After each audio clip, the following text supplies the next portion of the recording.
What's up, everybody? Matt Kajeski here, back again with the Odd Shopper channel. And today we are talking some college football Heisman futures ahead of the upcoming season. Before we get started, make sure to hit that thumbs up button, subscribe to the channel, and hit the notification bell so you know when this and all other content goes live. And before we get started, we are brought to you by BetMGM today. Turn big plays into paydays with BetMGM. The new BetMGM users that deposit at least $10 using the link in the video description and make their first bet get 3 free months of Stochastic Plus Platinum. Get 3 free months of Stochastic Plus Platinum and up to $1,000 in a risk-free bet when you sign up, make a deposit, and make your first paid wager with BetMGM. This gives you full access to everything we have to offer for DFS. Join the king of sportsbooks. This offer is valid in New York, Illinois, Louisiana, Arizona, Colorado, Indiana, Iowa, Michigan, Nevada, New Jersey, Pennsylvania, Tennessee, Virginia, Washington, D.C., and West Virginia. All right, let's get into this. So the Heisman Trophy is a fun market to look at every offseason.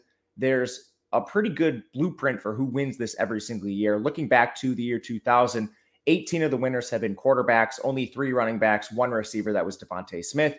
Every single player among this cohort has played in the Power 5, and the average wins of the teams where these players played, 12.1, average losses 1.5. So these players need to be very good on great teams, on teams very much live for the playoff. We've only had a few instances where Heisman winners had more than 2 losses on their teams, and those were elite dual threat quarterbacks. We're talking Lamar Jackson, Robert Griffin III, and Tim Tebow. None of the non-QBs had more than 1 loss. So when you look at the running back winners, they're all on teams that were either undefeated or 1 loss. Those winners were Derrick Henry, Mark Ingram, and Reggie Bush. And then none of these players play defense, which is a big thing here. Anyone that really plays defense is kind of just off the board. So looking at the top of the Heisman ranks this year, 2 clear favorites. It's CJ Stroud and Bryce Young. They both check every single box. They play the quarterback position. They're in the Power 5, and they're on elite teams that both have 10.5 win totals. No team has more than 10.5 win total on the year. So both these teams very much live to win it all. The problem is with Stroud and Bryce Young, while they are favored for good reason, I mean, Bryce Young won it last year, they're kind of priced out of play here. CJ Stroud is plus 250, Bryce Young is plus 350. I don't really want to lock up my money for almost a full year to get plus 350 back on a guy who might not even win the award, because there's plenty of players out there that are in contention for this. One player I want to discuss is Caleb Williams for USC, the Oklahoma transfer. He goes over to the Pac-12 this year, a weaker conference by all accounts. Utah is projected to be the second best team there. But Williams checks every box as well. Power 5 team, 11.5 win total, plays quarterback, and he has that mobility that Stroud and Bryce Young don't necessarily have.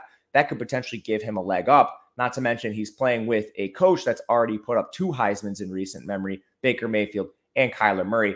Williams is plus 900, so it's still not the best odds, but you're kind of towing that line. 9-1 is something I would be willing to lay with Caleb Williams. Once you get down the list, there's a couple really interesting players. Some people may look to the Clemson signal caller DJ Uiagalelei or the freshman Cade Klubnik, but I'm going to pivot in this range. Plus 3,500 for Dillon Gabriel of Oklahoma. This is moving down for some reason, and I'm not sure why. Gabriel is the UCF transfer. He comes over to Oklahoma this offseason. Now, Oklahoma lost Lincoln Riley. There's a lot of concerns there, but they bring in Jeff Lebby as OC. He has a history with UCF. He just coached with Lane Kiffin at Ole Miss last year. He runs the up-tempo style offense that Gabriel's been able to exploit. Now, Gabriel was hurt last year, but in 2020, he was PFF's 3rd highest graded quarterback among all signal callers. And that was the elite draft class that had some strong signal callers like Trevor Lawrence, Zach Wilson. Yeah, he was number 3 in that class. Now, he doesn't run, so he's not as mobile as a Caleb Williams. But again, Power 5 team, elite win total at 10.5, and he plays quarterback. So Gabriel checks nearly every box except the mobility. Plus 3,500, this is worth a shot.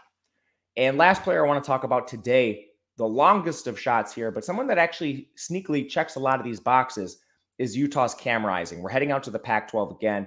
And again, this isn't the strongest conference. So could you see a Utah come out of this? Certainly. You look at their win total, it's actually pretty high overall. They barely trail USC. Utah, 9.0 wins. That's kind of right on the threshold where I want my win totals to be for Heisman winners, and Cam Rising checks that box. From there, he plays quarterback. He's in the Power 5, and he's really mobile. 499 yards in an incomplete season last year. Remember, Utah, they tried to trot out Charlie Brewer for the first 3 games of the year, end up benching him and then moving to Rising, and the rest is history. He hung in that bowl game with Ohio State till he suffered the concussion, and a ton of production for him.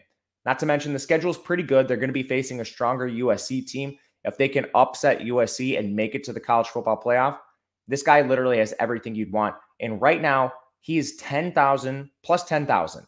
So that is 1,000 to 1. Ridiculous odd, 100 to 1. Ridiculous odds here with Cameron Rising. 100 to 1 for a quarterback that checks every box. Mobile, Power 5, everything you want. So he's somebody I am really looking at here. But thank you to BetMGM for sponsoring the video. Let me know who you guys like for the Heisman winner in the comment section. Would love to hear it and definitely will respond. Hit the thumbs up button on the way out. And thank you guys for watching. We will see you again next time.